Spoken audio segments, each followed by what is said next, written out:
Okay. Got it.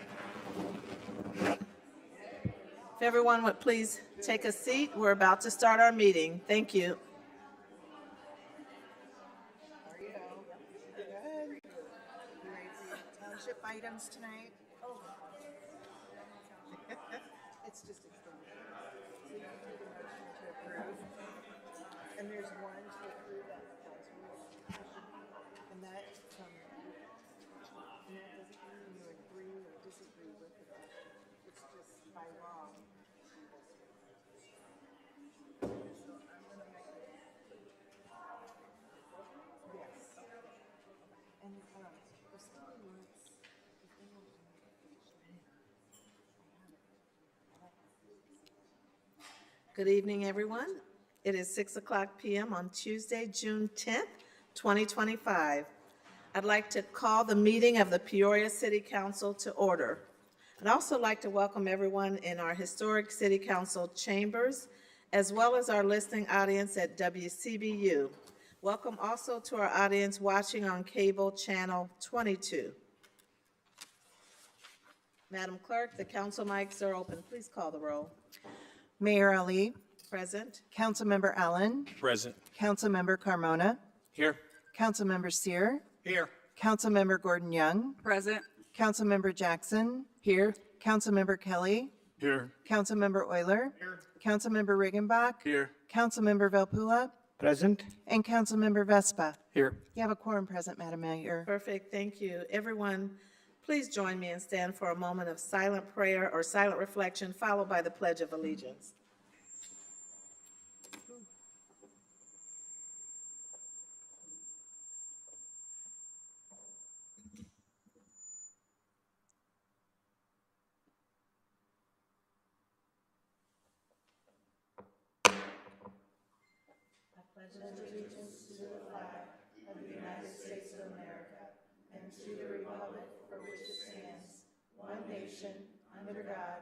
Indivisible, with liberty and justice for all.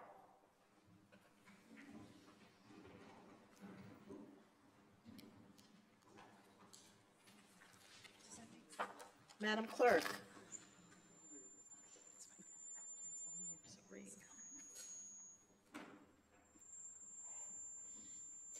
We are at proclamations.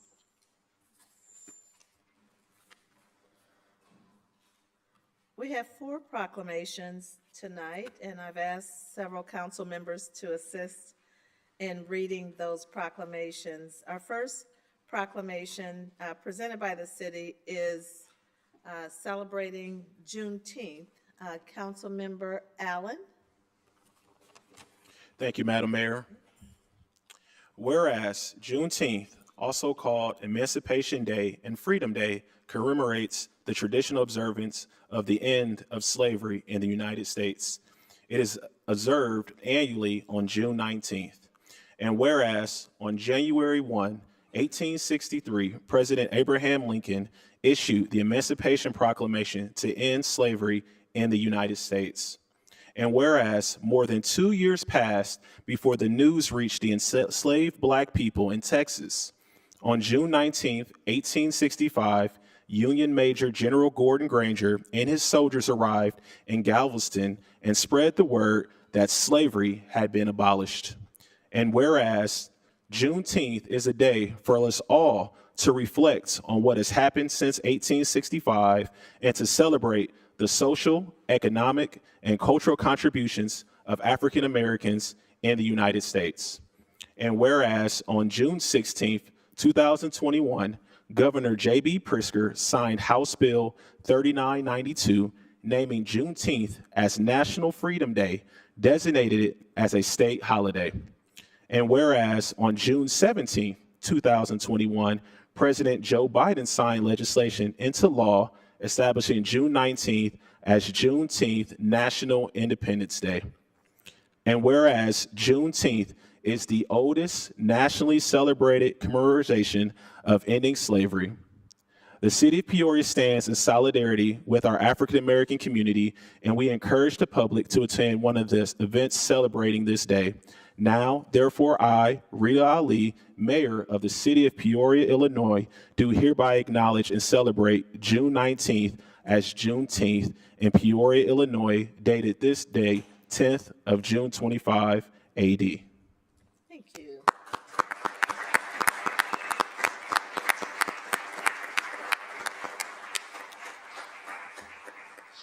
Our next proclamation celebrates Pride Month, and we have Cassie Lucchese, President of Peoria Proud, and Jake Bowers, the Treasurer of Peoria Proud. Can you come forth to the podium? Thank you for being here. Whereas the City of Peoria celebrates diversity and is committed to supporting visibility, dignity, and equality for LGBTQ+ people in our community. Whereas on June 28, 1969, the riots at Stonewall Inn in New York City are widely considered the beginning of the lesbian, gay, bisexual, transgender, and queer LGBTQ+ rights movement. During Pride Month, we celebrate and honor LGBTQ+ neighbors, friends, and family, and remember the events of June 1969. On June 28th, the City of Peoria will light the Murray Baker Bridge in rainbow colors to acknowledge this pivotal anniversary. And whereas LGBTQ+ individuals have made immeasurable impacts to the cultural, civic, and economic successes of our country, and the fight for equality and human rights is ongoing. Progress continues to be made and sustained by individuals who stand up, speak out, and share their stories. And whereas celebrating Pride Month raises awareness and provides support and advocacy for the City of Peoria's LGBTQ+ community, it is an opportunity to take action and engage in dialogue to strengthen alliances, build acceptance, and advance equal rights. The City of Peoria supports the rights of all community members to experience equality and freedom from discrimination.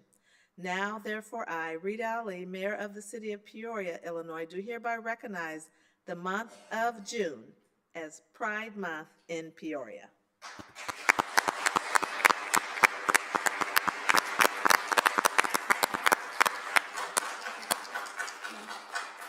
Cassie, Jake, you gotta say something. Yes. Thank you, Mayor Ali, and thank you, City Council members. We are proud to live in a city that not only recognizes and welcomes, but affirms LGBTQ people and all minority groups alike. Thank you for the recognition of the Stonewall riots that kickstarted the LGBTQ civil rights movement in 1969 by lighting the Murray Baker Bridge. And that will be on the anniversary on the 28th. Please join us at all of the events that we have coming up. You can find them on our Facebook page and on our website, but specifically Pride Night at the Chiefs will be the 27th of this month, and then next month we'll celebrate River City Pride Festival, July 18th, 19th, and 20th this year. So please join us if you can. Cool. Thank you. Thank you very much.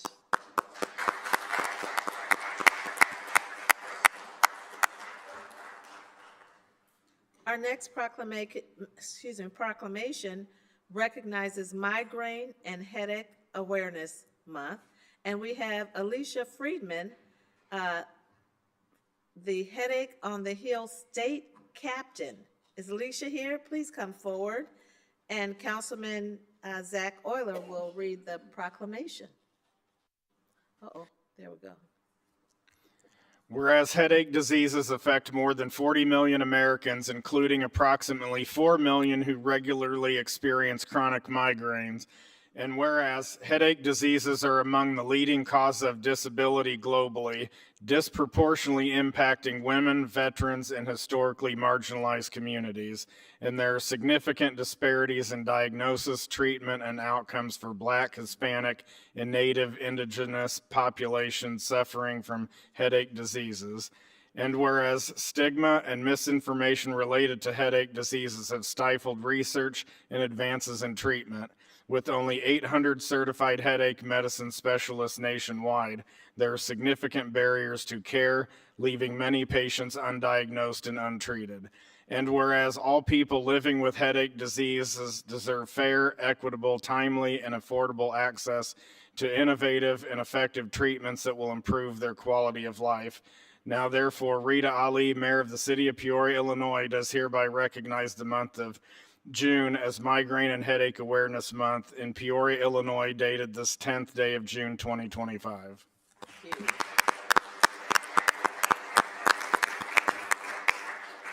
Friedman?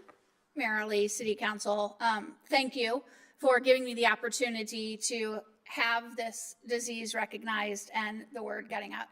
I live with chronic migraine disease. I actually have 3 different diagnoses currently. I am chronic intractable status migrainosis, which is a real fancy way of saying I have pain every single day. I am one of those people that is looking for more research because every treatment that they offer for migraine and some that are used off-label have all failed me. I have nothing that gets rid of my pain. So being able to just come speak about it is a great step for us because we are told it's just a headache. Have you tried drinking more water? But have you tried yoga? Yes, if it has been suggested, no matter how ridiculous it sounds, we have tried it and we still don't get the treatment that we need. So my title this year references Headache on the Hill. I go every March out to Capitol Hill and then virtually in September, and we lobby for legislation that helps those living with migraine and headache disease as well as other diseases. And I'm also very excited this year, this fall, there has been headache-specific legislation just introduced that will start a new headache forum group nationwide. So thank you so much for recognizing Thank you for your us. leadership, because it's not just helping you, it's helping so many others. We pray for your recovery and a solution. Thank you. Yes, ma'am.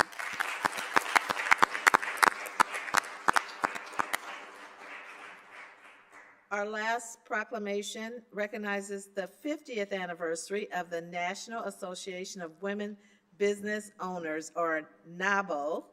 And we have Michelle Rowland. She is the president of the Central Illinois chapter of the National Association of Women Business Owners. Welcome back. We will have Councilwoman Bernice Gordon-Young to share the proclamation. Thank you, Madam Mayor. Whereas in 1975, a dozen like-minded businesswomen in Washington, D.C. area convened to share information, create an atmosphere of professional community, and further and strengthen their entrepreneurial interests. And whereas originally known as the Association of Women Business Owners, this group organized a national network of chapters known as the National Association of Women Business Owners, NAWBO, with the Central Illinois chapter becoming the 3rd member to join the organization in 1979. And whereas NAWBO propels women entrepreneurs into economic, social, and political spheres of power worldwide by educating and equipping them to be community leaders and promoting economic development within the entrepreneurial community. And whereas NAWBO works to empower all women entrepreneurs, regardless of race, religion, age, sexual orientation, national origin, or disability, and create innovative and effective change in the business culture by building strategic alliances, coalitions, and affiliations. Now, therefore, I, Rita Ali, Mayor of the City of Peoria, Illinois, do hereby recognize and celebrate the 50th anniversary of the National Association of Women Business Owners in Peoria, Illinois, dated this 10th day of June, 2025 AD.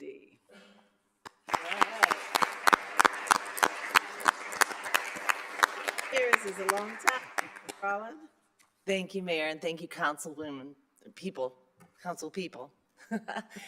We just got back from DC celebrating that 50th year for National Association of Women Business Owners, and we are really proud that our chapter, our Central Illinois chapter, is the 3rd oldest in the country, Wow. which is crazy, right? And NAWBO was instrumental in starting the HR 5050, passing that, which means a woman in 1988 could finally get a loan for a car, a business, a credit card, without having a male family member sign off, co-sign, which sometimes meant your 17-year-old son would have to get taken out of high school to sign for you.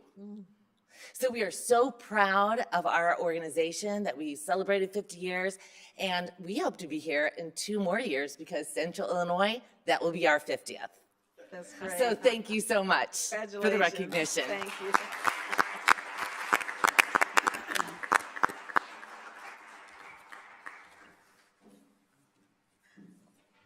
Madam Clerk, We are at the approval of the minutes. Councilmember Riggenbach, Thank you, Madam Mayor. I move to approve the minutes of the City Council meeting held May 27th, 2025, as printed. seconded by Councilmember Euler. Any questions or comments? Please cast your ballots. Motion passes unanimously.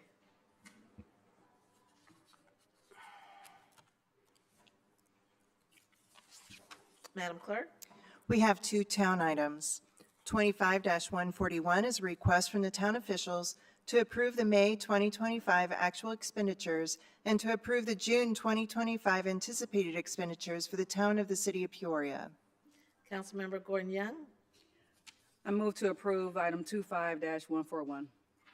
seconded by Council Trustee Allen. Sorry about that. Any questions or comments? Please cast your ballots. Motion passes unanimously. Madam Clerk, 25-142 is a request from the town officials to approve a resolution certifying the submission of an advisory question of public policy to electors at the March 17th, 2026 general election approved by the town electors at the April 8th, 2025 annual town meeting. Trustee Gordon Young, I move to approve item 25-142. seconded by Trustee Allen. Any questions or comments?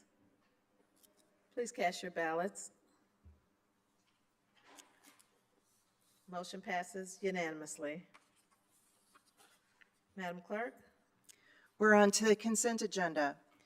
25-143 is a communication from Mayor Ali with a request to approve a membership to the Illinois River Cities and Towns Initiative in the amount of $22,630.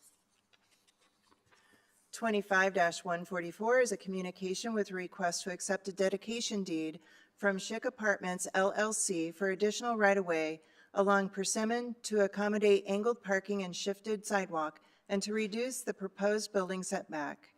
25-145 is a communication with a request to authorize the payment of a workers' compensation award of $169,286.35 to a police officer injured on June 17, 2020. 25-146 is a communication with a request to approve the low bid of R.A. Cullinan & Son, a division of UCM Inc., and award a contract for the seal coating contract 2025 project in the amount of $586,218.40, with an additional authorization of $58,631.60 for contingencies, for a total amount of $644,850. And 25-147 is a communication with request to approve a 1-year contract with Lexipol for law enforcement policy management in an amount not to exceed $92,000. And that concludes our consent agenda. thank you, Madam Clerk. Are there any items to remove from consent? Councilmember Seer, Thank you, Madam Mayor. Item 25-143, please.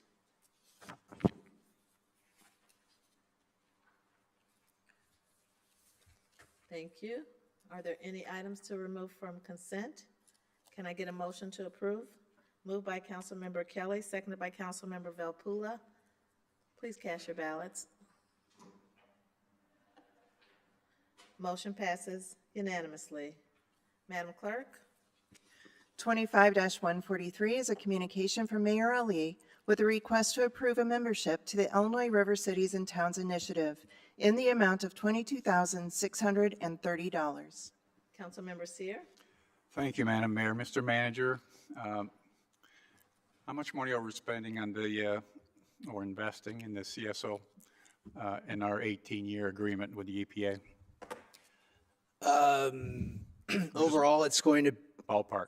It's going to be well over 200 million, probably with inflation, it'll be even more than that. Of the 18 cities in this agreement, how many of them have any type of agreement with the EPA for clean water?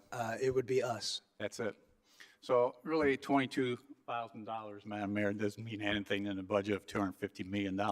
But to me, it's just, I just can't vote for it because of all the money we, as a city, already spent. We'll spend over $300 or $400 million in the CSO with all these cities not really helping us out. So that's why I just can't vote for this item. Thank you.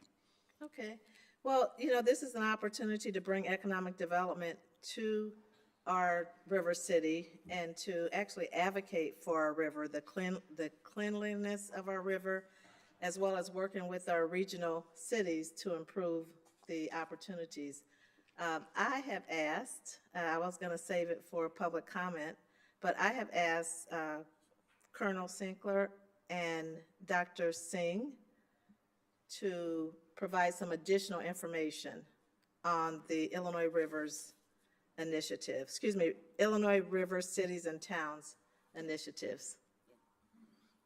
Yeah, I'm Bob Sinkler. I do some work with the Illinois Waterway Ports Commission, which is headquartered here in Peoria. I've been working on the Upper Mississippi River issues since about 2006. I commanded the Rock Island District of the Corps of Engineers, which was responsible for the Illinois River and Waterway. I was a founding board member of America's Watershed Initiative, which was charting the course for the future of the Mississippi River watershed.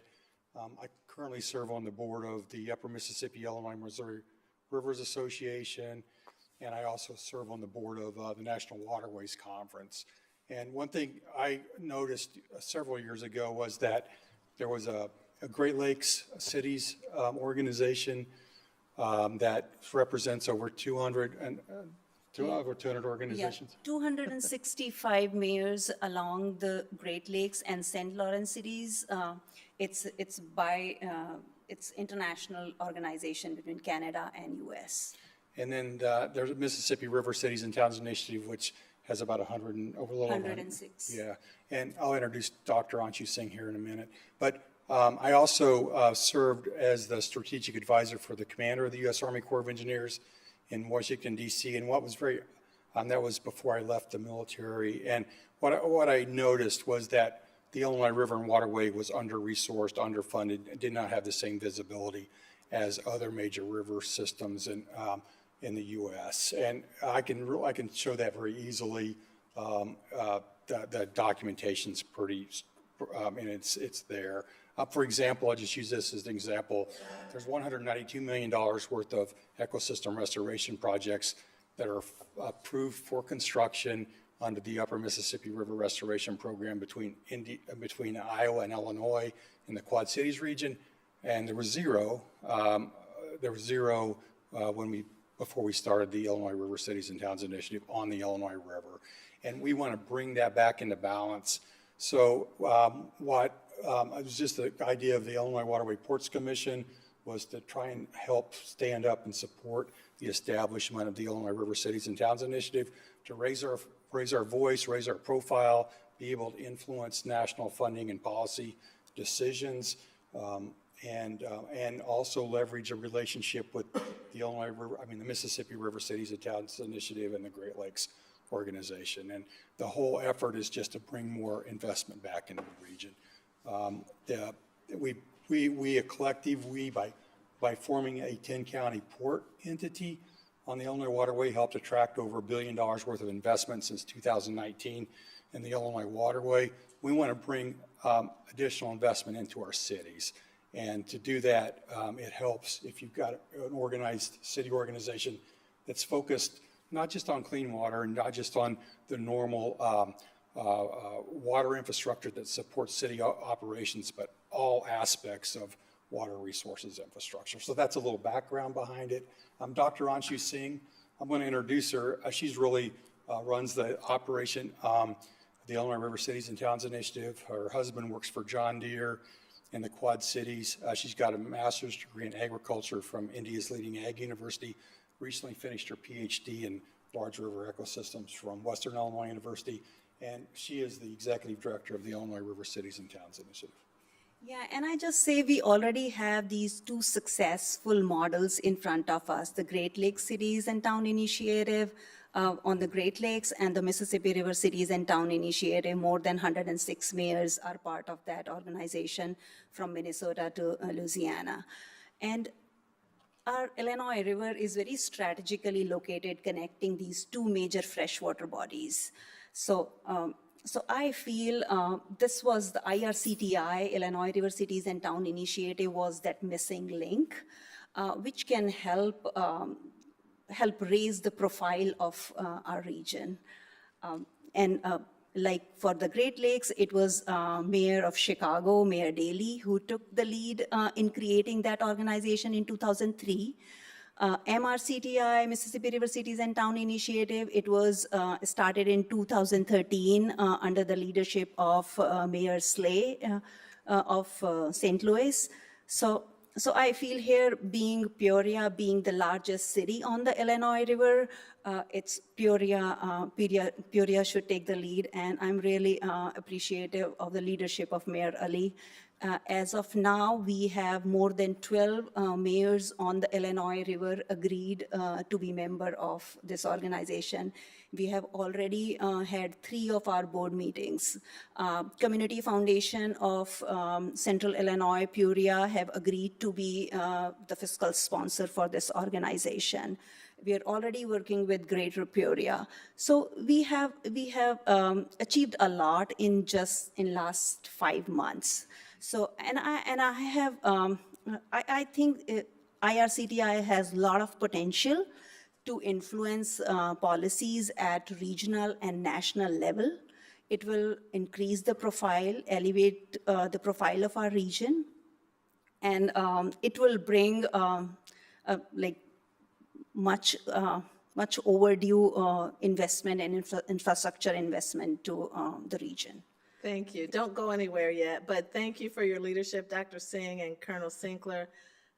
This is really an opportunity, as they said, to bring investment to our city and resources for our river. One opportunity that they were looking at, we don't have a riverboat currently on the river, so they were looking at working with a major cruise line to provide cruises.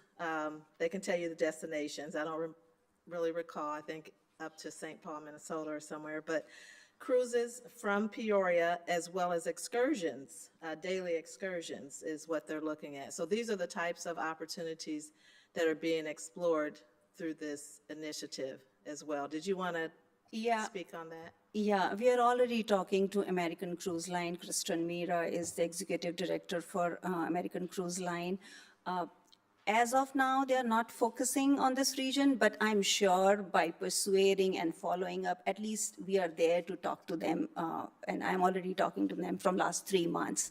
So I feel American Cruise Line, and Bob has really good relationship with Kristen Mira. They both work on the National Waterway Conference board, and I think Bob also have a itinerary, like from where it should start from Ottawa to go to St. Louis. Yeah, so as everyone's aware, we no longer have a cruise boat on the Illinois River. We used to, the American Queen used to visit.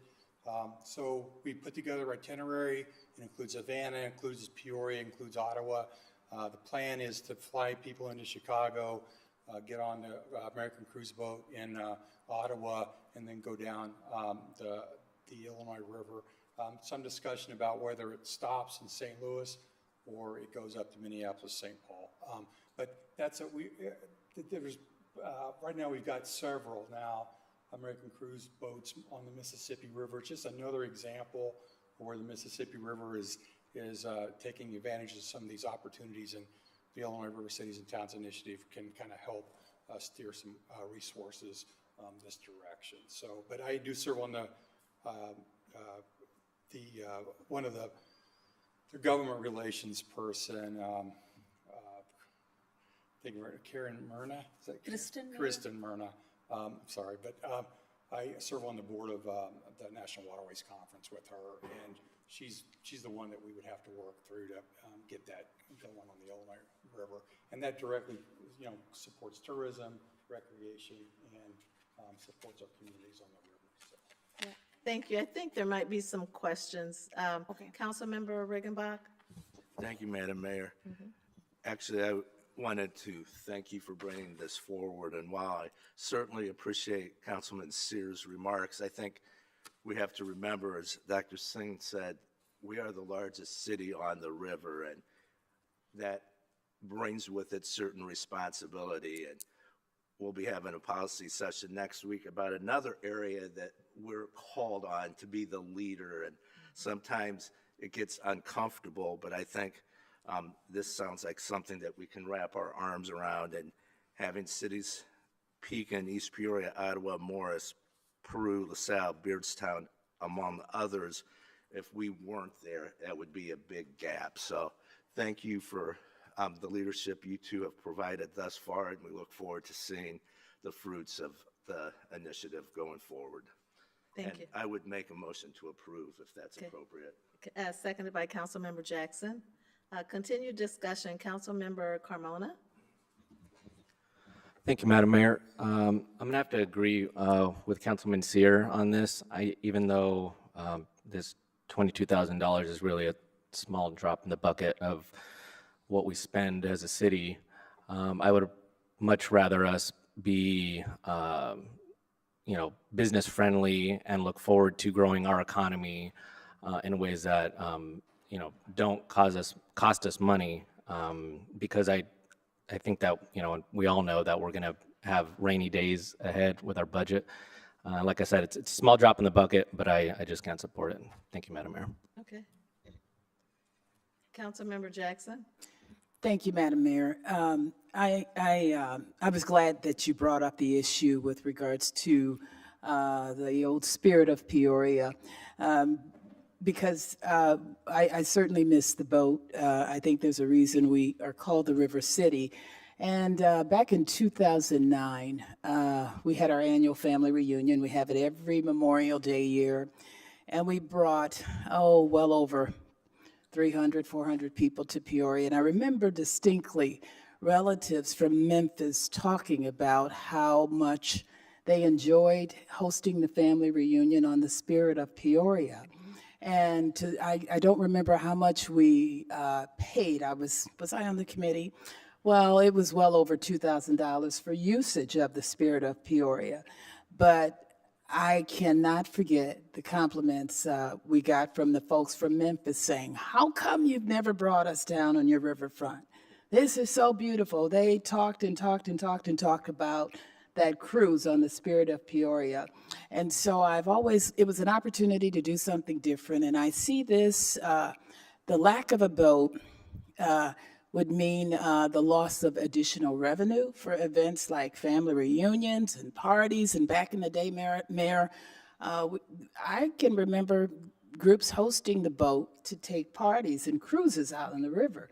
So for me, $22,000 is just a drop in the bucket with the earning potential we could potentially gain with the boat back on our riverfront, and the people that miss it and that would take advantage of it. So I think it's a big investment that will pay off greatly for tourism, especially in the River City here in Peoria. So I'm in support of this. Thank you. This initiative is going to attract millions of dollars to Peoria and the Peoria region.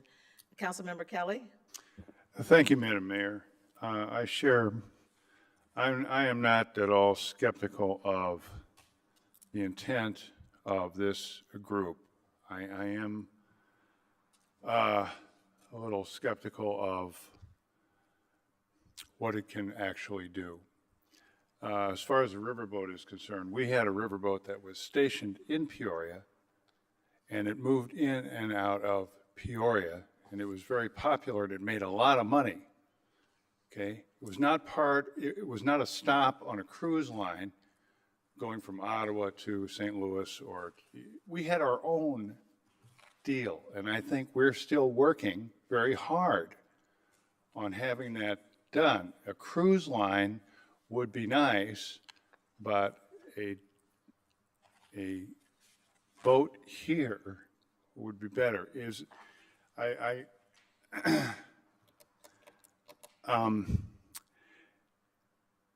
Is it the major accomplishment of these other groups to lobby in DC to get money for something? Is that the idea? Yeah, so the cruise boat initiative is only a small. Never mind the cruise boat, but It's you know, only a small. just in general. One of the many projects that the organization would be focused on. But yeah, the other two organizations, the Great Lakes and St. Lawrence Cities Initiative and the Mississippi River Cities and Towns Initiative have for well over a decade have been bringing a lot of increased investment tailored for their riverfront communities. And by forming the Illinois River Cities and Towns Initiative, it allows us to tap into the two largest freshwater city organizations that are right now influencing national and global policy in some cases. And so what we're doing is just creating a situation where our less than 15 mayors on the Illinois waterway, their voice is amplified and can take advantage of the increased investment, improved influence on policy, federal policy changes to influence and support riverfront communities. So there's a strategic leveraging aspect of this too. The Illinois River is very important to the state of Illinois. 90% of the population of the state of Illinois lives in the watershed or county, that's part of the watershed. 44% of the state's land area is in the Illinois River Basin, 46% of its agricultural production. So what we lacked, we've made a lot of progress over the last few years by strengthening the Illinois River team, but what we lacked was a cities organization like the Great Lakes and the Mississippi River has. So by creating the Illinois River Cities and Towns Initiative, it allows us to really influence policy and puts us on par with the other major freshwater influencers in the U.S. So if that helps, and we're experts at when I say experts, I think we've been able to demonstrate this. We are experts at being able to influence federal policy, federal funding in a way that brings more investment back into the region. That's what the Corn Belt Port, there are 4 Corn Belt Port regions. The Illinois Waterway Ports Commission is one of them. And for us to be able to tap into more federal resources and dollars, having a city organization will enable us to do that. And we've demonstrated up until this point, and I'm not saying this is going to be the case with the Illinois River Cities and Towns Initiative, but it sure could be. But for every dollar that's been invested in the Illinois Waterway Ports Commission, there's been a 600% return on investment over 5 years of investment coming back into the region. So that's what we're really looking for, is to be able to come back to all of the cities in a few years and say, hey, for this minimum amount of investment, this is what has come back into the Illinois River and to support our cities. So anyway, Thank you, Colonel. Yeah, and so Mississippi River Cities and Town Initiative, they even have a Mississippi River Caucus on the Hill in DC, which advocates for more trade development funds for Mississippi River Cities and Towns. They have done a great job bringing more money and more attention from FEMA and USDA as well. And I'll just take this opportunity to tell everyone that Illinois River is part of Upper Mississippi River System. UMRS, when we say Upper Mississippi River System, most of the people think that it's just the Upper Mississippi River. Illinois River is also part of that. And in 1986, as per the Congress, they have designated it as a nationally significant ecosystem as well as a nationally significant navigation system. So I feel we have not, like Mississippi River, MRCTI is advocating very well on the Mississippi River. We are missing a national level group to advocate for Illinois River. And that's where I feel the IRCTI will fill that gap. Thank you, Dr. Singh. Councilmember Kelly. Thank you, Madam Mayor. I don't think I'm going to get an answer to my question. But you do speak about ecology. You said there's nothing on the Illinois River. There's Emaquan, which is a fantastic thing that was done privately, publicly, et cetera. We also have lobbying here. We have, you know, the normal things. I just because this is a small amount of money, I'm gonna vote for it. But I just don't.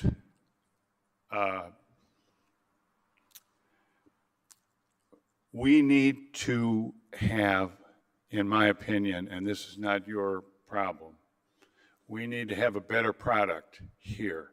And that's up to the people around this horseshoe.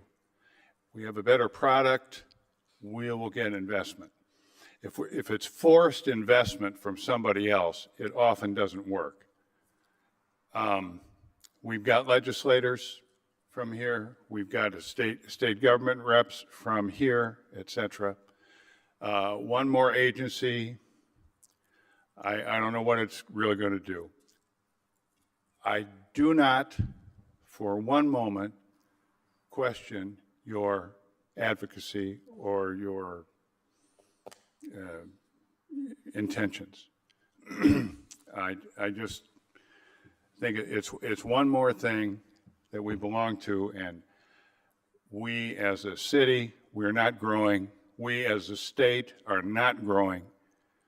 You know, I think those are the things that we really need to address around here. And okay, God bless you. Okay, thanks very much. Thank you so much. I'll just add the Upper Mississippi River system, which I talked about. So Congress already authorized the UMRR, Upper Mississippi River Restoration Program, $33 million it gets every year from last 30 years. In last 3 years, that 33 million increased to 55 and then to 90 million. And that UMRR program is for both Upper Mississippi River as well as for Illinois River. And you are right that Emaquan is there, TNC takes care of that. But still out of that 33 million, logically, at least 11 million should come to Illinois River. But in those meetings where the Corps of Engineers make decision which project will go in which area, no one was there to advocate for Illinois River. Like, I literally sat with those Illinois DNR guys and we identified 50 ecosystem restoration projects and we made sure that Corps of Engineers put that into their system.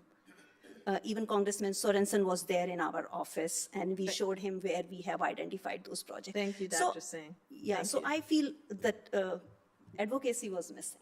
Yeah, just, I know I'm going to answer your question, but when I left the military, I worked for the Nature Conservancy. I was the Water Resources Infrastructure Director for the Nature Conservancy's North America Freshwater Program, funded by Caterpillar. My position was, and I had an office at Bradley University, and I was heavily involved with Emaquan and getting that going. One of the big challenges that we've had, and one of the reasons that we had to rely on the Nature Conservancy and Caterpillar to fund that project is because we were not effectively taking advantage of federal dollars that were available. And what's got to happen is it's got to be, because there's not a lot of federally owned land on the Illinois River and it's all privately owned, it's going to take some initiative to, and this is where the organizations, the cities are going to have to help influence this, but we need the Corps of Engineers to change their policy of focusing on big projects. We need more smaller projects because it's tailored more for the Illinois River. We need more projects in urban areas, and we need more innovative delivery of projects. And we're working with the Ducks Unlimited right now to enable the Ducks Unlimited to deliver projects for the Corps. So the Illinois River is unique in so many different ways that there has to be a tailored program for the Illinois River to take advantage of some of the funding that's available. So, and that requires a little bit of work. So, but we are passionate about what we're doing, but we're not trying to, we're not trying to sell the city on anything. We just want to serve the Illinois River. Thank you. Thank you, Colonel. Anything else, Councilmember Kelly? No, thank you, Madam Mayor. Okay. Councilmember Allen? Thank you, Madam Mayor. Mr. Manager, is the membership rate, is that an annual rate that we'll pay each year? That's correct. And so that'll give us an opportunity each year. We can invite our friends back to provide a report out, and we can see what we're getting for our investment in this initiative. And I'm very confident in your leadership, Mayor Ali, ensuring that we're being stewards of our taxpayer dollars. And then also, I find it very exciting that we're going to have 15 municipalities a part of this initiative as we look to advocate and bring resources back to one of the most precious assets that we have in our community, and that is our rivers. So thank you all for your presentation today. I appreciate the questions and also the concerns that my colleagues around the horseshoe presented this evening, but I'll be supporting this. Thank you, Madam Mayor. Thank you. Councilman Valpula? Thank you, Madam Mayor. I just have one clarification question. I see this initiative was founded in 2012. What has been done from then? What are some of the most important things that have been done in the last 13 years? So this is a new initiative. It's just 5 months we are in. Illinois River Cities and Town Initiative. 2013 was Mississippi River Cities and Town Initiative. Yeah, since then they have, like I said, they now have a Mississippi River Caucus. On the Mississippi River, there is a lot of flooding issues. So the whole, all cities came together and they have some flood insurance at very low level. A lot of corporate sponsors are there with MRCTI. And at the USDA policy, they have a lot of prairie development along the river and more wetland and carbon sequestration along the river, so that the flood management can be done along the Mississippi River. They also go to COPs, that climate change conferences in UN. They are working at the international level now. In last 13 years, they have reached at that level. Every year, they go to DC for their legislative meetings. Like this year, first time, they have invited Illinois River Cities and Town Initiative as well. Their mayor of Ottawa, Mayor Hasty, went along with us. And we met, even Senator Duckworth is now taking a lot of interest in IRCTI. We met her and Senator Klobuchar, and afterwards, Senator Duckworth also asked us to provide what you need from us in terms of developing the IRCTI. So I see a lot of influence the MRCTI mayors have on the Hill and along the river. And I think together the IRCTI mayors will have a stronger voice. First of all, pardon me for misreading that.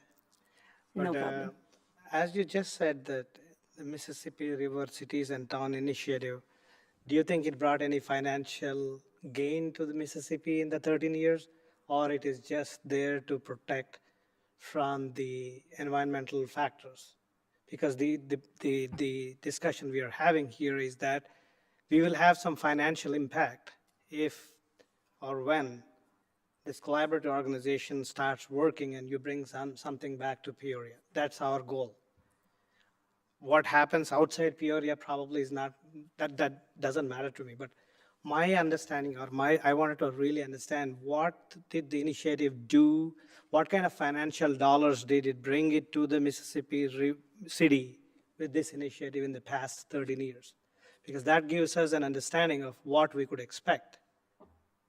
With this new initiative that you are going to float, it's a 1-year-old baby. So what do we expect out of it in the next 5 years?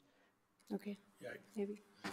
Yeah, so every federal program that has increased significantly since the Mississippi River Cities and Towns Initiative was created. One of the reasons it was created, the Walton Family Foundation kind of helped fund it to get it stood up. But one of the reasons it was stood up is because the Mississippi River, the 10 states on the Mississippi River and associated communities just were not getting the visibility at the national level to affect increased investment. I mean, it's in the tune of billions of dollars that they've helped bring into the Mississippi River corridor. One of the real innovative things that they've done, and insurance is getting more and more expensive, is they've actually started a program now to pool or group cities together to reduce flood insurance rates for some of the communities that have flood risk. So they've lowered, this is just to help communities out, but one example is that which was innovative from my perspective, it wasn't actually bringing more federal investment in, it was pooling or cities grouping together just so they could get a lower insurance rate for their community. So there's all kinds of innovative things like that going on that we could tap into for the Illinois River when they're working those kind of issues that would benefit our communities on the river. But it's in the tune of, it's in the tune of billions of dollars from the U.S. Department of Agriculture, some of their conservation programs, the Mississippi River Cities and Towns Initiative help increase that. Clearly, a huge increase in nonprofit organization investment. Now there are organizations that have formed, nonprofit organizations that have formed organizations or teams to work the entire Mississippi River. That is a result of the Mississippi River Cities and Towns Initiative. So leveraging nonprofit organizations like that. And then there's the normal traditional Corps of Engineer investment through the Corps and clearly FEMA.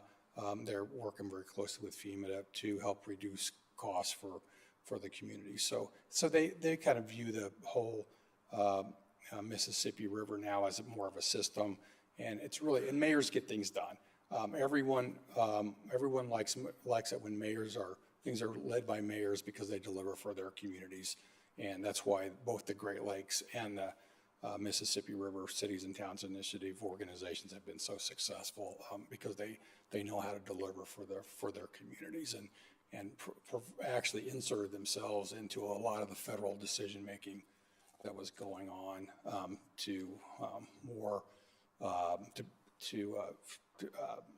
so that the federal agencies were more attuned to the requirements and needs of the city. So having that voice, I think, is very critical to actually deliver things on the ground for communities. Yeah, and they also help cities in bringing grants like plastic pollution and all. A lot of cities comes together and then they apply. Even now we are thinking we can also join MRCTI on some of those grants.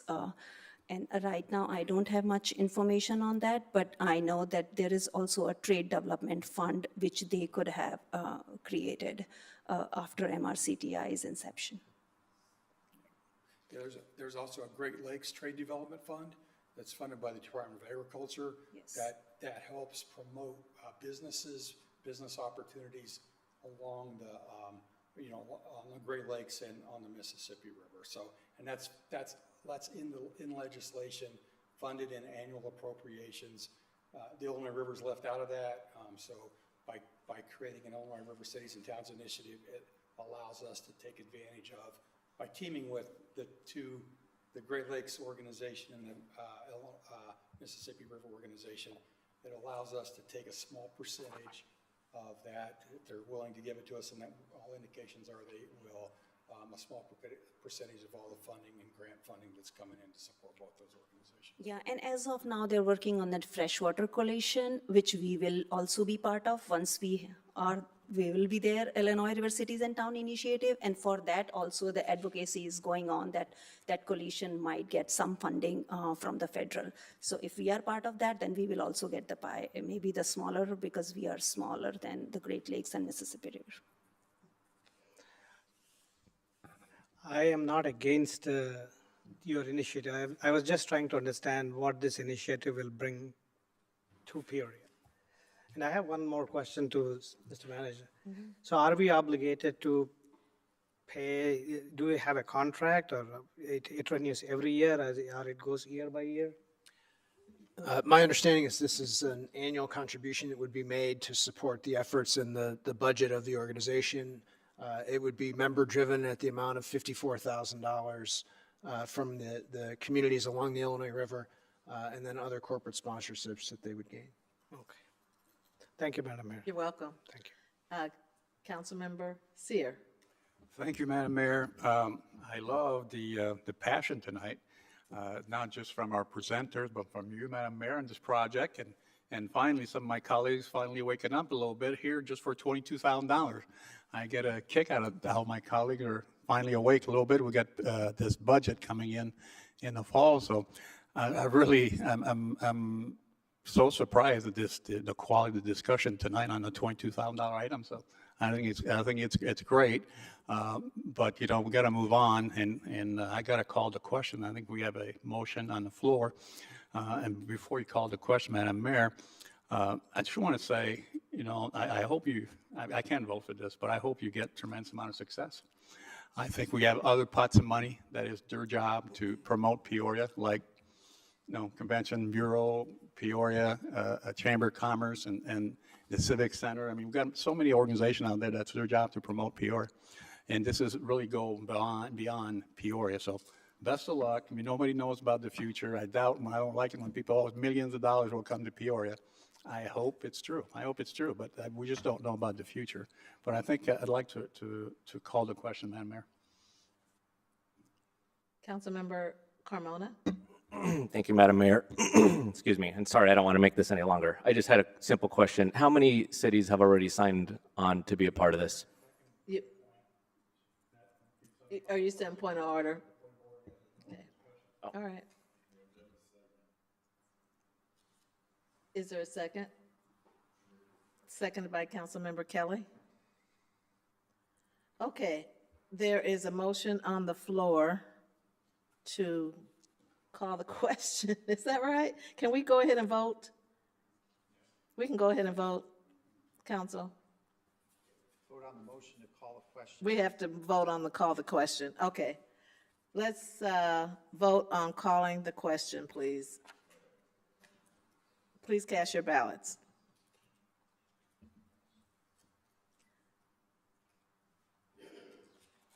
Motion passes unanimously.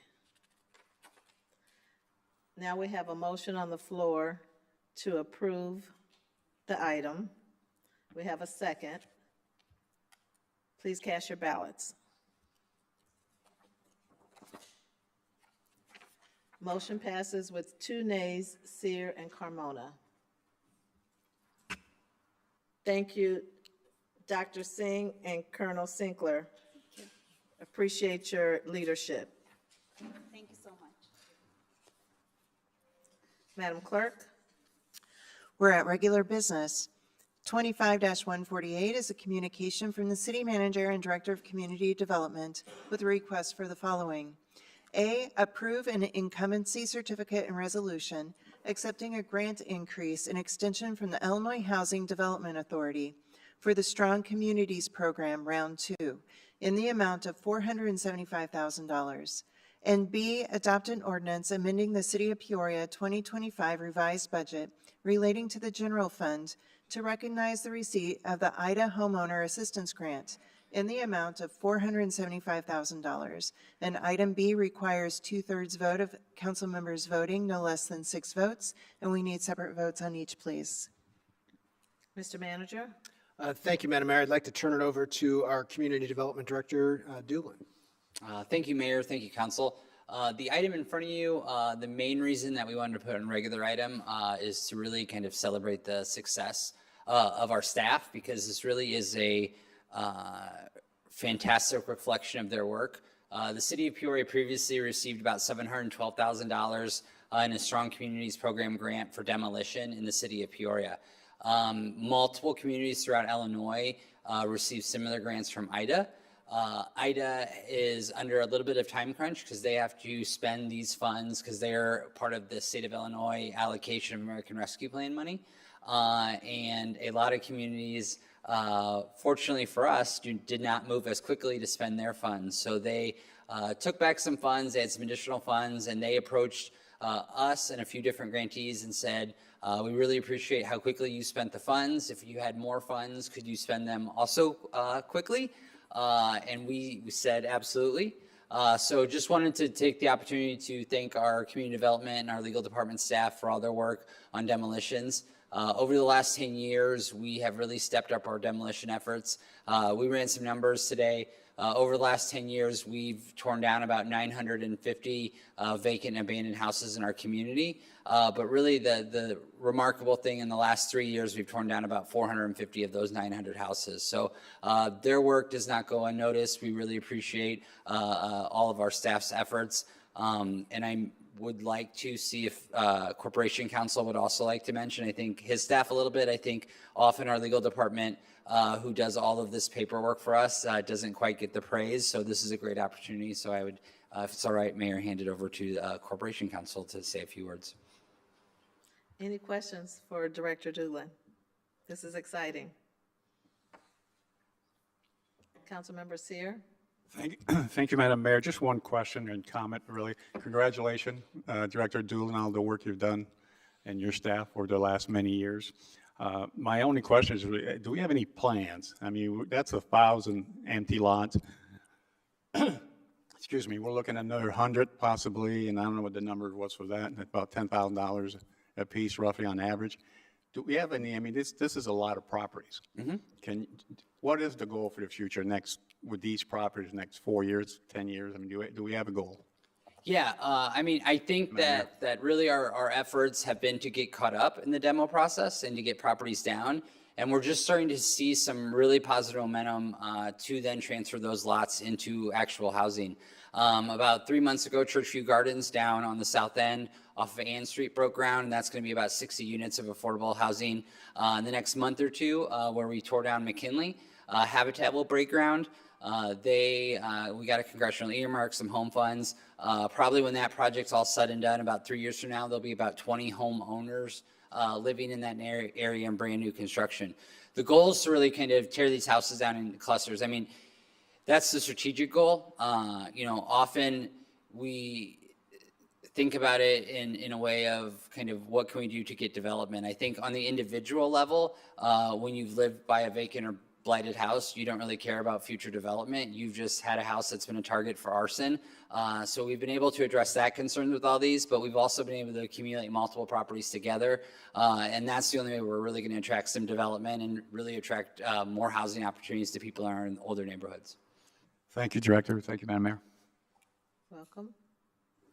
Councilmember Jackson? Thank you, Madam Mayor. Just a couple of questions for Director Doolin. I have been involved with the Land Bank, I think, for the last 4 years. And could you talk to how the Land Bank has earmarked certain properties in hopes of making them more attractive for redevelopment to potential developers, and maybe a little bit more about the importance of infrastructure improvements in and around these areas as another means for making these areas attractive to potential developers? Yeah, I mean, I think the goal of the land bank is to accumulate property that's continuous together. That's really where we saw the interest with Churchview Gardens, is that there was a bunch of vacant lots together, also around the Garden of Hope area. And so the McKinley project will be successful because we'll be able to really carve out additional housing and create more dense neighborhood down in the south end with home ownership opportunities. So really what the land bank has been able to do is really work to kind of proactively identify these areas where we might know of 3 or 4 lots on the block and how we can get the rest of the properties. So it's not about just demolition, it's about strategically finding them. And then, yes, I think when you drive kind of specifically in the near south side where the St. Anne project is going and where McKinley is going, I think any homeowner that is going to be a part of the Habitat project, it will be greatly appreciative of the different stormwater initiatives that have been down there, new curbs, new sidewalks, and things like that. A lot of times in the older neighborhoods where you don't see those sidewalk improvements, where you might see in newer neighborhoods, is because you haven't had that new construction. And part of our with most new construction, we require those sidewalks, we require those infrastructure improvements, but in a lot of these older parts of the city where you haven't seen infill housing yet, you just don't have those improvements. So we're starting to see that, and it really is going to kind of continue the next 3 or 4 years as we accumulate property and continue to hopefully attract more and more developers to the area. And if I could just add to that, Councilman Sears' questions, talks have been ongoing with IDOT. We have state roads in and around the 1st District, in particular the South Side, that have not had major upgrades. But in my conversation with IDOT just about a year ago, they have slated $44 million of President Biden's infrastructure funds, and they have targeted 2 major thoroughfares, Howard and Lincoln, for major overhauls. So as we look to strategically plan redevelopment, we want to make sure that the state does its due diligence. That has been my concern in my conversations in the past. It's that you cannot continually neglect major state roadways in impoverished areas and expect that developers will want to come and redevelop. So as we look to redevelop, we want to make sure that these neighborhoods where these demolitions are occurring are getting the infrastructure improvements and enhancements that they so desperately need. So that has been one of my projects over the last 4 years, and I would implore our city manager if we could get IDOT to get on its butt and do what they've promised that they would do with regards to its 5-year strategic plan, and get some of our major thoroughfares rehauled so that we can get the rebuilding underway. Thank you, Madam Mayor. You're welcome. Councilmember Riggenbach. Thank you, Madam Mayor. And thank you, Director Doolin, for the leadership that Catherine Murphy, Matt Smith, and yourself have taken in all this. 950 demos in 10 years, that's quite a milestone, and that doesn't just happen. And thank you for the reminder to recognize our Corporation Counsel and his team. It's not often we thank the attorneys for anything, so let that be duly noted, please, in the minutes. Councilman Sear, I think you kind of teed me up when you were saying, I teed as in a good way, about what are we doing with those 950 demos. I can tell you about 35 of them at least. In the East Bluff, POF, we deeded 35 of those lots to POF for their projects. So we have single-family homes, affordable housing that have been developed there. I'm not sure how many the Churchview Gardens project that they're working on now acquired, but I think this is just a really something that we can all kind of take a deep breath and be proud of, because the land bank was something that didn't just happen overnight, and that it isn't just by demoing properties that they acquire, but as Director Doolin said, strategic acquisition is a key part of that. Yes. And that's what makes projects like the 60 units at Churchview Gardens possible. So hats off to everybody that's been involved in that, and to get another round of funding from IDA, I think we can be very pleased with that. And with that said, I'd be happy to move for approval of item A as presented. Seconded by Councilmember Jackson. Councilmember Kelly. Thank you, Madam Mayor. I guess I'll continue in my wonderful tradition of being somewhat contrary. First of all, Director Doolin, I really think you and your department do a terrific job. I truly do. You and I and Matt Smith a little bit and myself have talked about the strategic nature of our demolition program. I don't expect you to change it. But it seems as though this is done so that we can show to developers a nice big piece of land on which they can build multifamily housing like Churchview. Now, we did Churchview even though the neighbors did not want Churchview. And they were very loud about the fact that they did not want multifamily housing. They wanted single-family homes, which is a lot tougher, okay? There's all this money that we can get, you know, millions and millions and millions of dollars. And it's very hard to turn it down. But the great bulk of the older part of the city of Peoria were single-family homes. And there was a density there that allowed neighborhoods to develop, et cetera. There were families living there. People watched out for each other's kid, you know, all that stuff. But now we're so much smarter. We're going to stack them up. You know, and how many housing projects in this country have been blown up because they were so terrible? How many housing projects in Peoria, Illinois have we done away with and built? Oh, now we're smarter. Now we're going to do it better. You know, I don't doubt the sincerity of any of the people involved, but I wish we would have a little bit more concentration on what really builds a neighborhood. Instead of how can we get investors from New Jersey to come here and make riskless investments until their tax credits run out and the place becomes a disaster. So thank you for indulging me in my editorial. Thank you, Madam Mayor. You're welcome. Feel like I'm back on the campaign trail here. I'm ready to celebrate. I'm ready to celebrate this success, and I think the demolitions have made way for new housing in Peoria, and thank goodness for Churchview Gardens. It's not a project, it's multifamily quality units for individuals on the south side of Peoria, and I'm really happy about that, and I think we should celebrate this. So I'm really pleased. I don't know whether we have a motion yet, but I would certainly invite a motion for item A. We do, Did you do Madam that Mayor. already? It was just for A.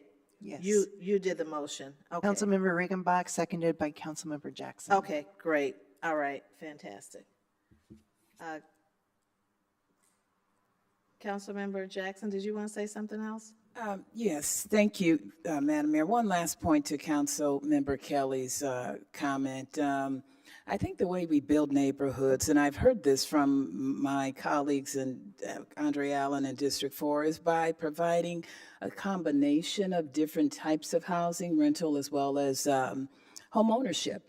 I initially was a part of that discussion, Councilmember Kelly, where you said, this was before I became a council member, that there were some people initially opposed to rental properties, but the type that's going up, but what I'm getting at is when you have a developer and you live in a community that has developed the infamous distinction of being among the poorest zip codes in the country, not the poorest, but among the poorest, and you have so much poverty that is developed as a result of that, as a result of years and years of disinvestment, and you come to the realization that the folks that are living in that area, they are just a combination of people from a variety of incomes, some of which are not in a position to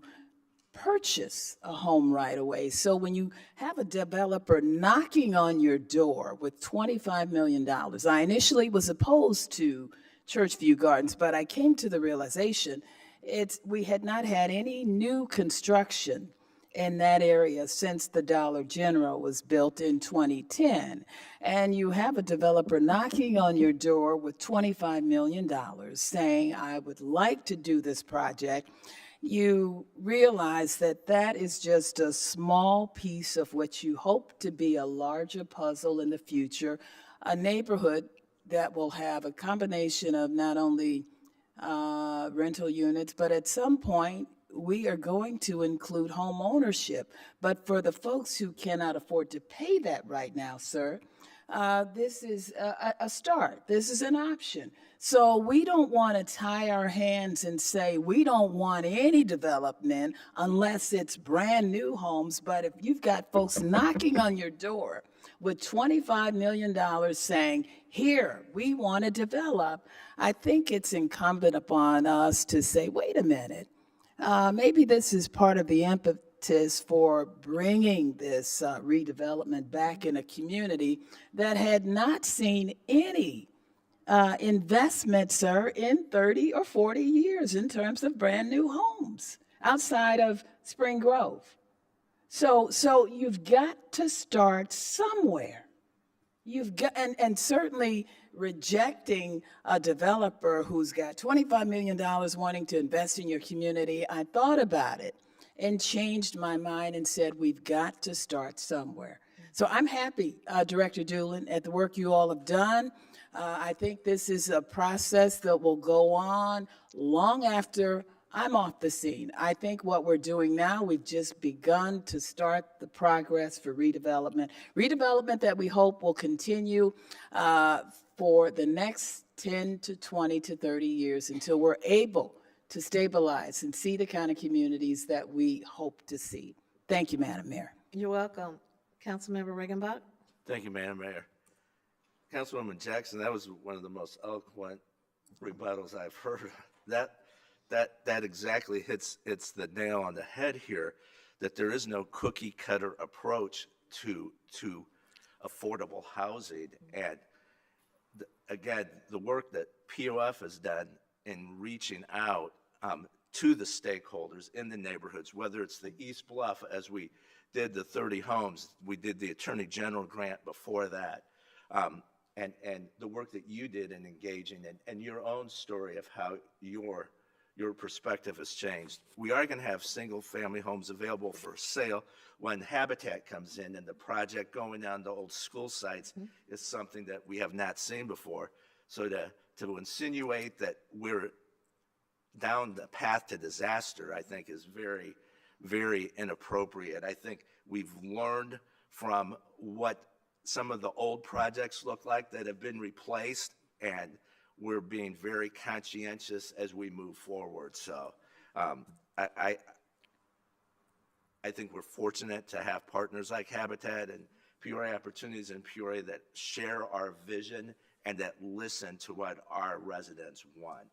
And again, thank you for the work, and thank you, Madam Mayor. Thank you. Councilmember Kelly? Thank you, Madam Mayor. Just to set the record straight. First of all, I have all the respect in the world for my fellow counselors here. Secondly, I am not predicting that we're going down the road to disaster. Also, I have no problem whatsoever with rental housing. And I really do not have any problem with something like Habitat for Humanity. I confess I do have a problem with multifamily housing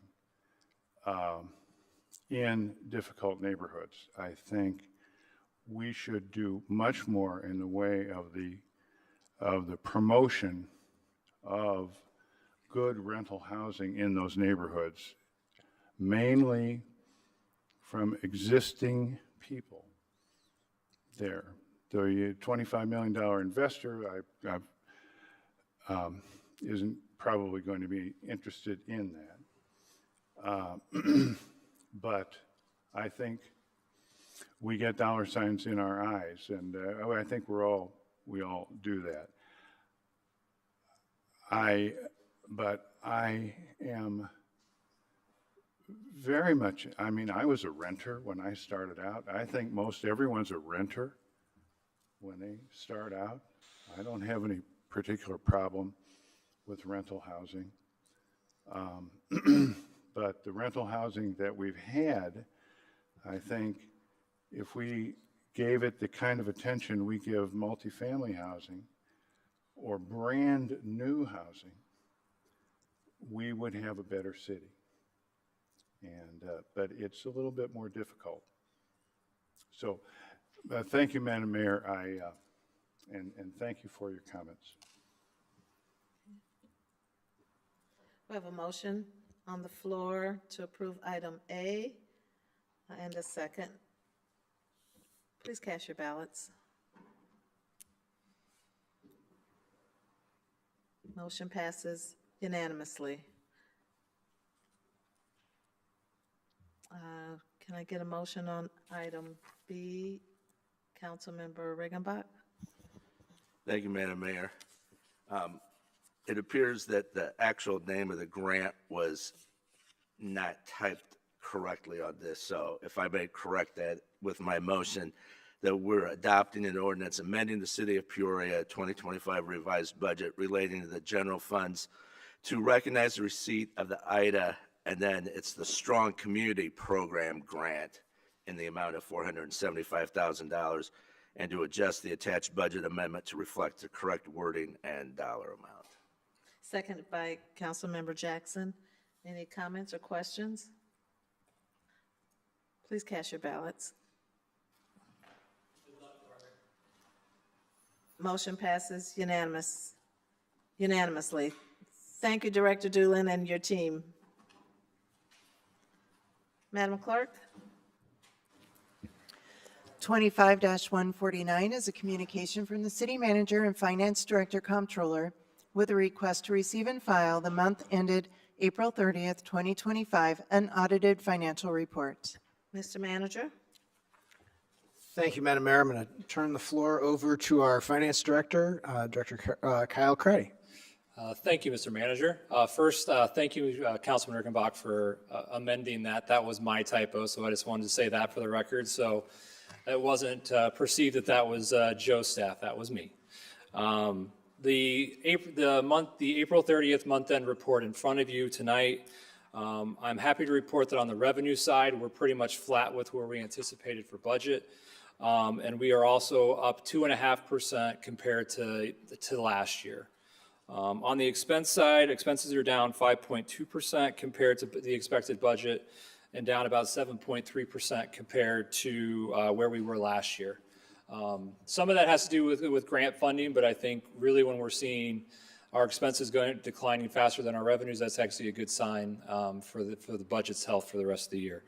What we are seeing, if you go to the next pages of the report, we continue to see strong home rule and state sales tax. This will be the first month of this report that shows really some of the changes that occurred in state law associated with out-of-state sales taxes, as well as sales tax on rental, certain pieces of rental equipment. We have a couple of months of data so far, but we are actually seeing stronger than anticipated sales taxes so far through this year. You know, a few months doesn't necessarily make a trend, but I wanted to point out that we are seeing some relatively strong sales tax numbers. And with that, that's really the main parts of the report for tonight, and I'm available if council has any questions. Councilmember Allen? Thank you, Madam Mayor, and thank you, Director Craddy, for your report. Just a couple questions, and first off, beginning with some observations. So looking at the report, I'm noticing that compared to last year, our home sales tax, our state's tax, and then also our income taxes are all up compared to last year, which is a good sign there. And then I noticed, and you elaborated a little bit on it though, it said that our revenues were behind a little bit, and you said that was because of some of the grant reimbursements? Yeah, so, you know, thinking back to last year, we obviously had a stronger amount of grant dollars, including federal dollars, especially in the ARPA program. So how we treat our grant dollars is we tie our revenues to those expenditures. And so because we have less grant dollars and less grant projects this year than we did last year, really that lag you're seeing or that difference is related to those grants. Okay, thank you. And then I noticed that and it said as of April of 25, the bridge loan has been paid in full back by the Civic Center. You care to elaborate on that, sir? Yeah, so the grant that the Civic Center received from the state, we provided them some financial support to be able to make those payments while they waited for reimbursement. They have paid the city back in totality. There are some remaining projects related to that work. Really, the agreement that we have with them kicks in at any point that they have reserve levels of their cash on hand drop below $1 million. That is not something I've heard from them as a concern anytime in the near future with these projects, but as of right now, it's paid back in full. Thank you for that. And I guess I want to give kudos to whoever is managing that grant on their behalf, because doing those reports to the state of Illinois and making sure they're timely and you have all the data to ensure you get reimbursed timely is not always an easy task. So definitely want to give a shout out to the Civic Center, whoever's managing that grant. Thank you, Director Craddy. Thank you, Madam Mayor. You're welcome. Councilmember Seer. Thank you, Madam Mayor. Director Craddy, just a 2 or 3 question and a comment. Page 411, some of my question tonight would be for a question I received from my constituent. We're talking about 22% and we're talking about 17%. I'm not looking to give you more work, but explain to us a couple of things. Number one is on the revenue side, this is not a linear budget or forecast. Can you explain that a little bit? And then the second, I guess I'll put as a request, would it be possible, instead of talking in percentages, maybe in dollar amount, like when we're 22% behind or 17% behind, would that be too much work for you to maybe have dollar amounts so our constituent really understand what these numbers mean? No, that wouldn't be that difficult at all. We can kind of add that to the report for a little bit of additional clarity. In terms of kind of your first question, is, a lot of times people look at budgets as being linear. So what that means is you anticipate getting 1/12 of your revenue every month or spending 1/12 of your expenditures on a monthly basis. That is definitely not how we work. The efforts that we put into the budget process, obviously from what council sees through the process of approval, we then take those numbers and try to put together what our anticipated budget is based off of when we believe we should receive revenues and when we believe we'll have expenditures. Do we always get it right? No, but I think to your point, Councilman, these are not necessarily linear budgets. And I think to a point you made at the last meeting, really when you're talking about the general fund, we have deficit spending to this point in the year of about $10 million.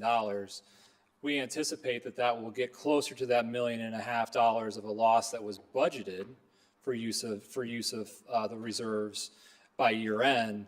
But I will also say, if you compare it to where we were last year, we were 15 million behind last year at this point. So we're actually seeing some progress in terms of what those numbers look like. And that really goes back to the budget not being linear. I'm sorry we talked so late today, so I didn't get a chance, or I didn't give you a chance to maybe prepare. Let's talk just real briefly about ending fund balances. Yep. I mean, there's 3 of them that are negative. Any concern about those 3 that are negative territory?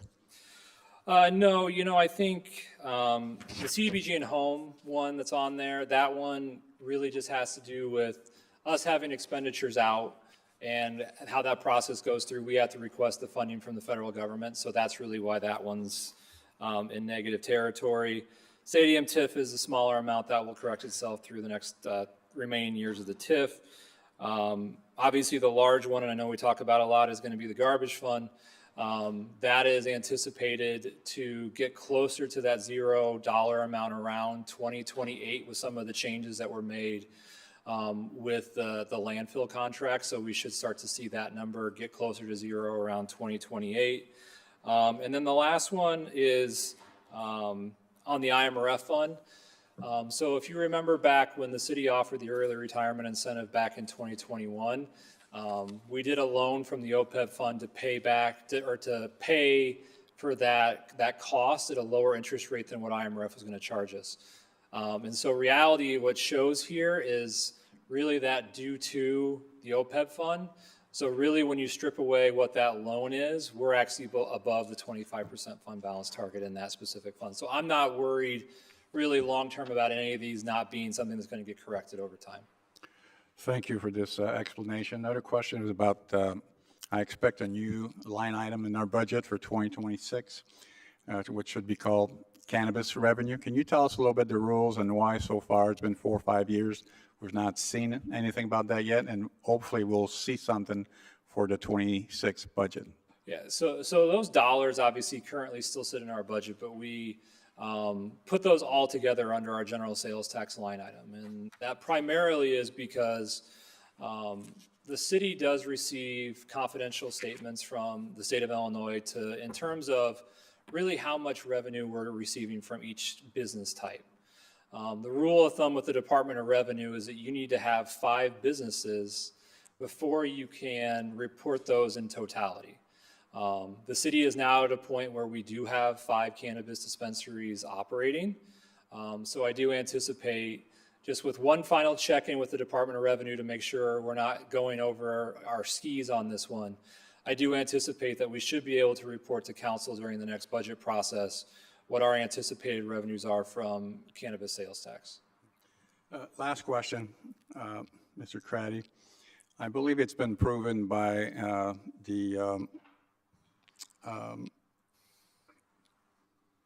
can I call them, professional that are economists, are professional economists. I believe they have proven over the last many months since the tariffs has been the the subject of many talks. So you and I had some discussion about the tariffs, and obviously I think we believe that, example, some of our revenue, sales tax revenue example, like people trying to beat the deadline, whatever that means, will buy a car now versus later, or refrigerator or furniture or whatever, so they can buy at hopefully a more affordable price today. That's what's their feelings. Tell me how we make adjustment or recommendation on your side, because we're counting on you and city manager. Any recommendation or any adjustment yet that we need to make? Because I believe that our voters have spent a lot more money than they would have if people would not be talking about tariffs. So can you expand on this a little bit? Yeah, so I think as I shared with council, I think at a previous meeting, really our first indicator for us isn't necessarily going to be sales tax because of the 3-month lag from the state. So even the sales tax reported on here are April paid for March sales. So we don't even, the next report will have those April sales, which is really when the tariff conversation started and a lot of this rush or anxiety began. The first real indication for us was more around our HRA taxes. And what we're seeing is really about a 2% decline across really the entire gamut of some of our HRA taxes. It's not enough yet for me to come to council and say that I think it's potentially problematic. But those are really the 2 areas that if I start to see problems that I will be reporting to council in this report as well as during this presentation to say that there might be some difficult waters ahead. Thank you, Director. Thank you, Madam Mayor. You're welcome. Councilmember Kelly? Thank you, Madam Mayor. Director Craddy, did you get any, has there been anything definitive that the legislature has done in this session to find out exactly where the personal property replacement tax is going to end up? Has there been any?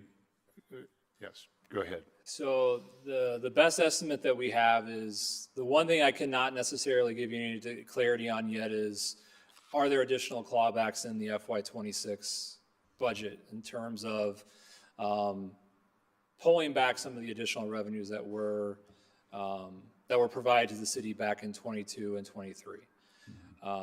What I can say is there was close to $400 million in diversions out of the PPRT fund to other state departments, which is in line with really the estimates that IML had provided us, was built into this year's budget and will continue to build in.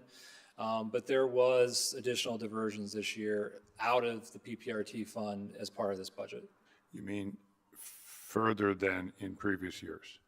So it is, every year has close to that amount. It really is more, it's still going to be revenue we're not receiving. Okay. Thank you very much. Thank you, Madam Mayor. You're welcome. Can I get a motion to receive and file? Moved by Councilmember Allen, seconded by Councilmember Gordon Young. Please cast your ballots. Motion passes unanimously. Madam Clerk? We are at unfinished business. There is No. none. Then we're on to new business. New business. Councilmember Kelly. Thank you, Madam Mayor. I would just, I should have done it while we were discussing it. I would like to compliment the town of Peoria and its fabulous electors for putting forward that resolution on elections, where in our case, at large and mayoral, citywide, people who run citywide, and district-wide too, I'm sorry. We had to have so many more signatures this year. It was crazy. It was because we were not Democrat or Republican. And so hats off to them. I hope we can convince the legislature to follow along with our brilliant voters here. Okay. So thank you, Madam Mayor. You're welcome. Councilmember Allen? Thank you, Madam Mayor. Two things. Mr. Manager, you and I spoke yesterday in our monthly one-on-one, but just for the record and for my colleagues, I would like a report back. Many times, I'm sure like all of you, we get asked about, what grant opportunities are available with the city of Peoria, what funding opportunities to support small businesses. In the last several years, we've been very fortunate because of our American Rescue Plan funds to provide the RISE grants, the commercial renovation grants, some of those smaller grants where people were receiving $10,000 to $30,000, which was a game changer for our small businesses. And we know, unfortunately, the spigot is turned off going into this year's budget. So I've asked for the manager to provide a report back on what economic development tools that we have, that when we get those inquiries from small businesses, that we can point them in the right direction so they can still feel supported here within the city of Peoria. And then the second thing, I did read a proclamation earlier in observation of Juneteenth, and I just want to highlight that we have many Juneteenth celebrations happening in the area. All of these are listed on the Peoria website at peoriagov.org. You just type in Juneteenth. But this Saturday, it'll kick off with the Ernestine Jackson Juneteenth Freedom Parade at 12 p.m., followed by Juneteenth Fest with its theme of Black Wall Street that will be occurring at the legendary Peoria Carver Center. So invite everyone out to come out this weekend, celebrate Juneteenth, have a good time, and be safe. Thank you, Madam Mayor. Thank you. Councilmember Seer? Thank you, Madam Mayor. I'm not sure if this is new business, but Director Doolin tried to hand the microphone to Mr. Hayes earlier, and I'm curious about our department. How are we doing? And maybe give you a chance to say a few words. Thank you, Madam Mayor. You're welcome. Councilmember Regenbach? No, Oh, sorry. I'm sorry. Who are we waiting on? Mr. Hayes' report. Okay. Councilor Hayes, please. Thank you very much. I would note that the challenge to our department was basically to double our capacity to do the legal end of demolitions.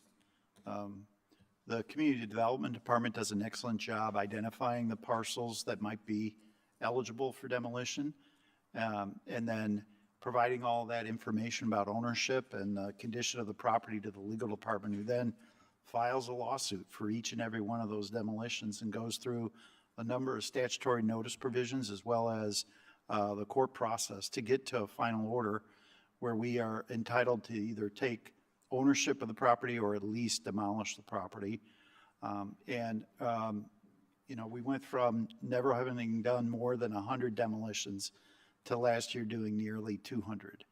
I'm immensely proud of our staff, London Pickett, who does most of the staff work involving our demolition process, the lawyers that aid that process, Maz Perkins, Max Walton, and Isabella France, who have done a tremendous job. They're supported by other members of the department as well, and we really rely on the Community Development Department to do the front end of that work. But I am immensely proud of them, and thank you for the opportunity to note that. I know the conversation was dynamic on that issue, but celebrating our employees when they exceed the performance of their peers and are rewarded with hundreds of thousands of dollars of funds to improve our communities.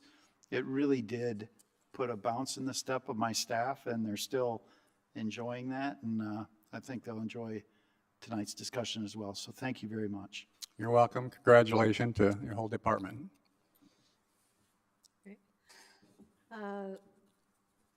Clerk Tar, did you have an item?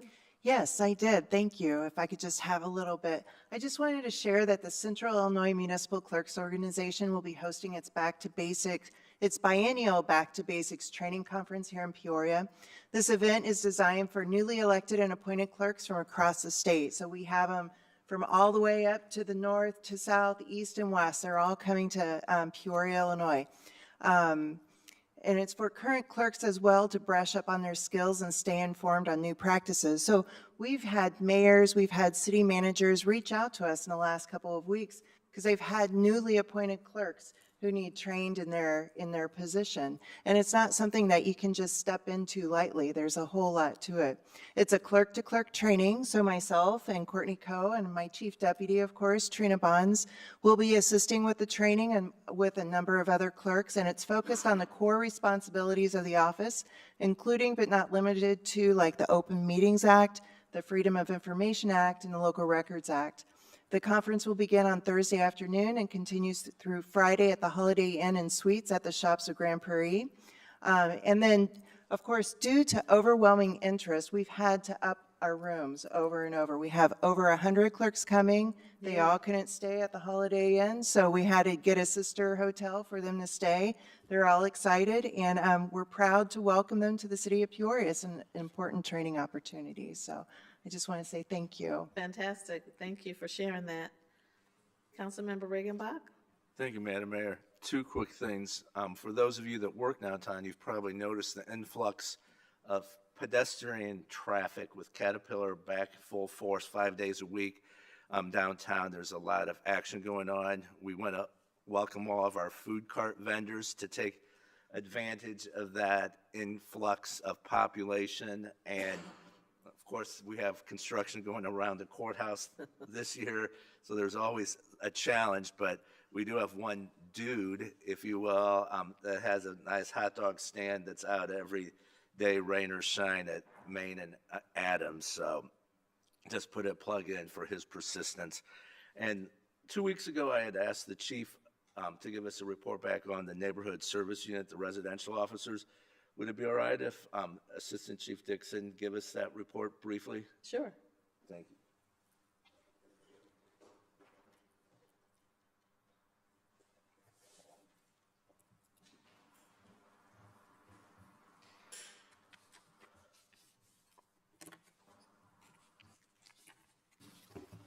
Good evening. Thanks for having me. I'm just going to give you kind of a quick overview, and if there's, I'd be happy to entertain any questions. But our current neighborhood services, we lean on them frequently. I was out with them on two different things today, a downtown issue and then another issue. So they are frequently called, and I tell them if it doesn't round hole, round peg, if it doesn't fit in there, we lean on our neighborhood services. So they are understaffed, as with a couple other units, and I'll touch on that as well. But we have a NSU sergeant, which is Sergeant Watkins. If you're familiar with him, he does a great job.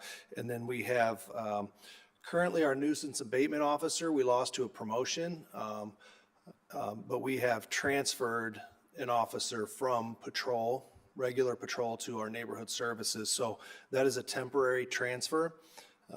We're looking to fill that. And then we have 3 resident officers and a community engagement officer. We have 1 house that is currently vacant, and we're looking to fill that. So the house on Madison is currently vacant. We've got a couple more small repairs on the house, then we'll be able to fill it. The position for that house just was posted today. So we'll see what kind of interest we have in the house. We've got some contractual obligations on how long we wait for them to put in, and then we can interview for the position. Our current staffing is at 227 on paper. But that's on paper. I always tell people it takes 10 minutes to retire and 10 months to replace them. So we have 34 officers either in our training program or at PTI, and they're not available to put in those positions. And then we have another 17 officers that are off for another various reasons, and I won't go into details on that, but it's a whole spectrum of reasons why they might not be available. So that puts our operating numbers at about 175 officers total from top to bottom, and we can't pull from patrol to fill those positions currently. So the soonest, it depends who puts in for the position and where they're at within the department, whether we fill that, but our next push of officers coming out of training, out of that bucket of 34 officers, will be in August. So we'll look to fill that house in August. Our next push is September, October, November, depending on how they do. Out of that same bucket, we anticipate out of the other 17 I mentioned, some of those officers will be back as well. So the future is looking good. We have good numbers. I want to give credit to our recruitment team, our physical fitness team. They're doing a great job putting officers in the door, but it takes an incredible amount of training to actually get them on the street. So we are catching up. We're close. It's just going to take a little bit before we can backfill some of these positions, but I'm anticipating at the latest in August, backfilling the neighborhood house down in Madison. And then we need to, one of our priorities is to look in our East Bluff and get a house up there. We don't have a physical house. We would love to get one up there. We hear from the neighbors all the time. Quite frankly, every time I go to a neighborhood meeting, I hear about they want a neighborhood house. So it's very popular. We get a lot of great feedback from it, a lot of great community engagement, and quite frankly, they do a lot of great work for the city. So I would, if anybody has any questions, I'd be happy to answer them. Good update. Thank you very much. Thank you. All right. Thank you very much. Thank you. Councilmember Jackson? Thank you, Madam Mayor. I have 3 items. First, I want to say welcome back to the city manager. I know he's been on vacation. And I had requested, I think was during the time the contract was approved with GFL, an update on the Tireless project, sir. If could I get a report back on where we are with that? The other one was involving the stormwater projects. How many have we undertaken in the last couple years, and where the areas where the work has taken place? We have a policy session next Tuesday night, and we're going to walk over all of that information. Okay. And I think it was mentioned that you would have an update on the CSO during that policy session. That's correct.